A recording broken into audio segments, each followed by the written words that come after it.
कोल्हापूर शहराला smart city बनवण्यासह महिला आणि विद्यार्थ्यांना मोफत बस सेवा देण्याचा काँग्रेसचा मानस आहे।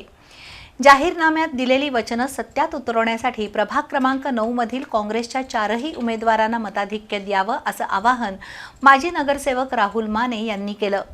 अंबाई टँक, क्रशर चौक, ज्योतिबा मंदिर, राजोपाध्ये नगर परिसरात काढलेल्या पदयात्रेत ते बोलत होते। सोमवारी संध्याकाळी माजी आमदार ऋतुराज पाटील यांच्या उपस्थितीत काढलेल्या प्रचार फेरीद्वारे उमेदवारांनी जोरदार शक्ती प्रदर्शन केलं। प्रभाग क्रमांक 9 मधील काँग्रेसचे उमेदवार राहुल माने, नंदकुमार पिसे, पल्लवी बोळाईकर आणि विद्या देसाई यांच्या प्रचारासाठी काँग्रेसनं नियोजनबद्ध प्रचार मोहीम राबवली आहे। मतदारांच्या गाठीभेटी, मंडळांच्या कार्यकर्त्यांशी संवाद साधून काँग्रेसच्या विचारसरणीवर शिक्कामोर्तब करण्याचं आवाहन केलं जातंय। माजी आमदार ऋतुराज पाटील यांच्या प्रमुख उपस्थितीत प्रभाग क्रमांक 9 मधील काँग्रेसच्या 4ही उमेदवारांच्या प्रचारार्थ अंबाई टँक, क्रशर चौक, ज्योतिबा मंदिर, राजोपाध्ये नगरातून पदयात्रा काढण्यात आली। त्यामध्ये काँग्रेसचे नेते सहभागी झाले होते। फुलेवाडी, साने गुरुजी वसाहत, क्रशर चौक परिसरातील मोठ्या संख्येनं कार्यकर्ते आणि महिला पदयात्रेत सहभागी झाल्या होत्या।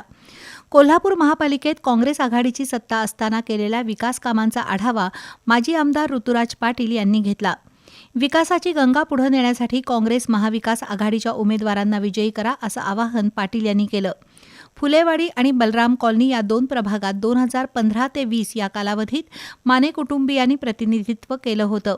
या कालावधीत दोन्ही प्रभागातील समस्या सोडवण्याबरोबरच चांगलं प्रशासन देण्याचा प्रयत्न झाला असं माजी नगरसेवक राहुल माने यांनी सांगितलं। या निवडणुकीतही आपल्यासह काँग्रेसच्या 4ही उमेदवारांना संधी दिली तर केवळ प्रभागाचाच नव्हे तर संपूर्ण शहराचा कायापालट करू अशी ग्वाही राहुल माने यांनी दिली। शहराला स्मार्ट सिटी बनवण्याचं विजन काँग्रेसमध्ये आहे, त्यामुळं प्रभाग क्रमांक 9 मधील नागरिकांनी हात या चिन्हासमोरील बटन दाबून मताधिक्य द्यावं असं आवाहन माने यांनी केलं।